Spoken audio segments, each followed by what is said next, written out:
Hello दोस्तों, मैं आज आप लोगों के सामने ख़ास तौर से TGT and PGT net JRF के लिए हम यूथ कंपटीशन का आप देख सकते हैं भूगोल अध्यायवार सॉल्व पेपर।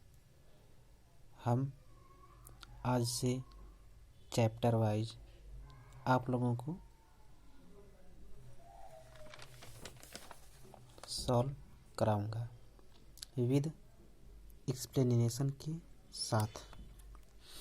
जैसा कि आप देख सकते हैं, पहला ही टॉपिक है भूगोल, अर्थ एवं विषयक क्षेत्र।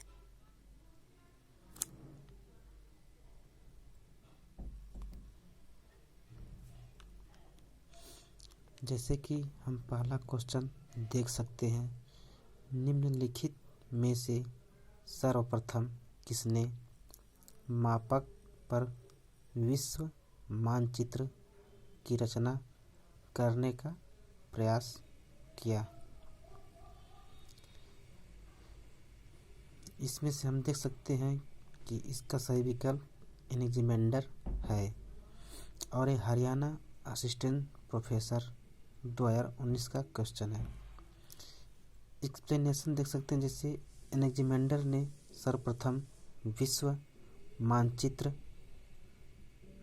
की रचना का प्रयास किया। एनेक्सिमेंडर ने पहले अपने मानचित्र में यूनान को विश्व के मध्य में प्रदर्शित किया था। यह मानचित्र गोलाकार था जो चारों ओर से सागर सरिता से घिरा हुआ था। दूसरा पॉइंट है, थेल्स के साथ साथ एनेक्सिमेंडर को भी गणितीय भूगोल का संस्थापक माना जाता है। और हम देखेंगे दूसरा क्वेश्चन, जिसमें दिया है टालमी के मानचित्र में प्रयुक्त धूले या प्रसूम स्थान स्थित है। अब इसमें देखेंगे क्या सही हो सकता है।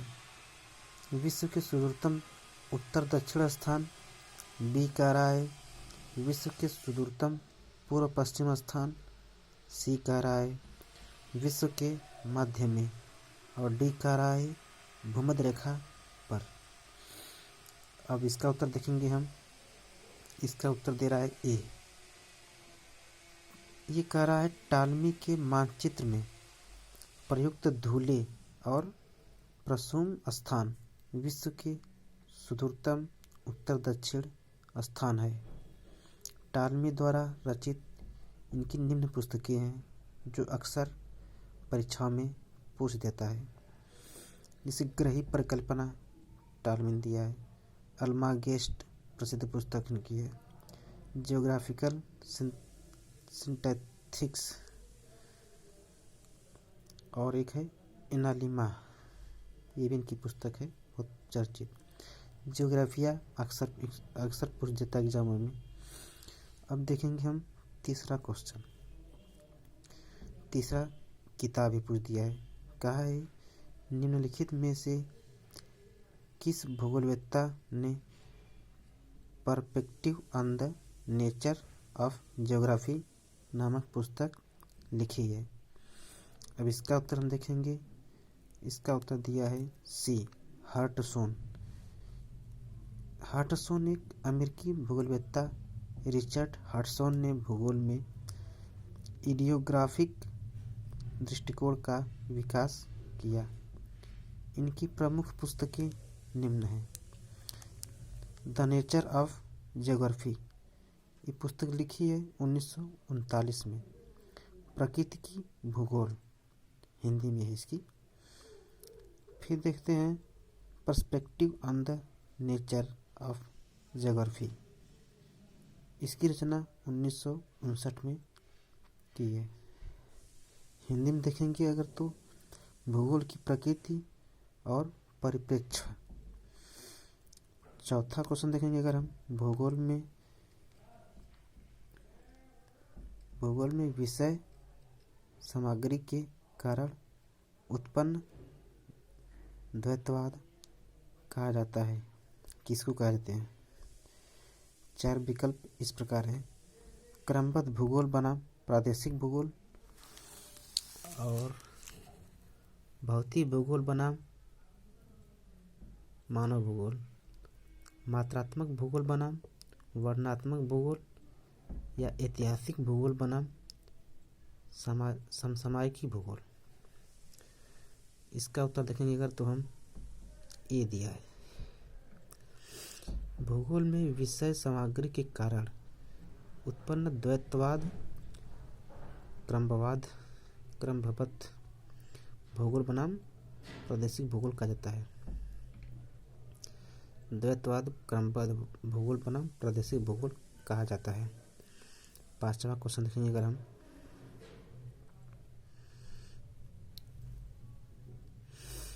ये कह रहा है निम्नलिखित कथनों पर विचार कीजिए। अरब भूगोलवेत्ताओं ने भूगोल के विकास में योगदान दिया है। 4 विकल्प दिए हैं: यूनानी, फारसी तथा संस्कृत के ज्ञान के स्रोतों को अनुवाद तथा ग्रहण करके, यह महत्वपूर्ण लेखकों की सुरक्षित रख करके जिनका पुनर्जागरण में उपयोग हुआ।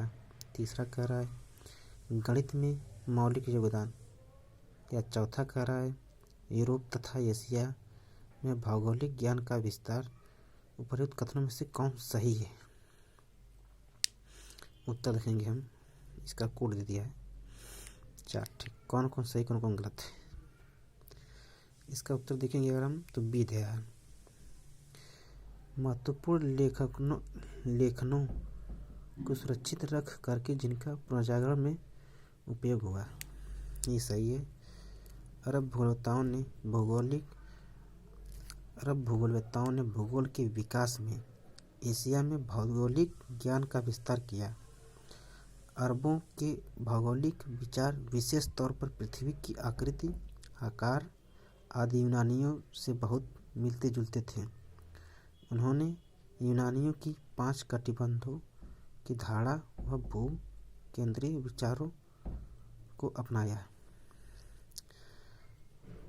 6वां क्वेश्चन है भूगोल के क्षेत्रवर्णी विज्ञान किसने कहा है? भूगोल के क्षेत्रवर्णी विज्ञान किसने कहा है?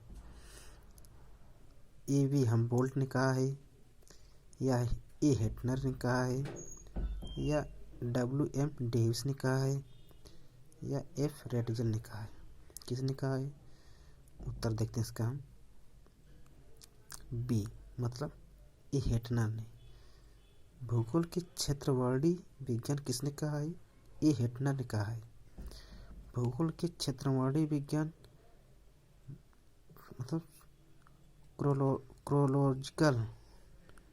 क्रोनोलॉजिकल साइंस यानी कि अल्फ्रेड हेटनर ने कहा, जिनके अंतर्गत प्रदेशों का अध्ययन किया जाता है। हेटनर ने रिटर के अड़कुंडे के स्थान पर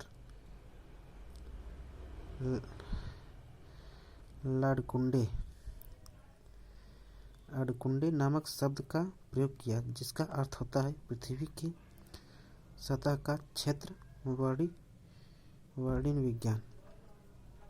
और 7वां क्वेश्चन है निम्नलिखित में से किस भूगोलवेत्ता ने महासागर के जल के रंग और इसकी लवणता का संबंध बताया है?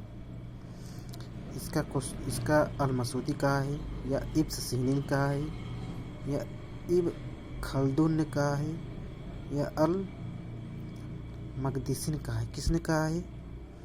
इसका सही उत्तर है अल मसूदी। आप देख सकते हैं इसका उत्तर अगले पृष्ठ में दिया है।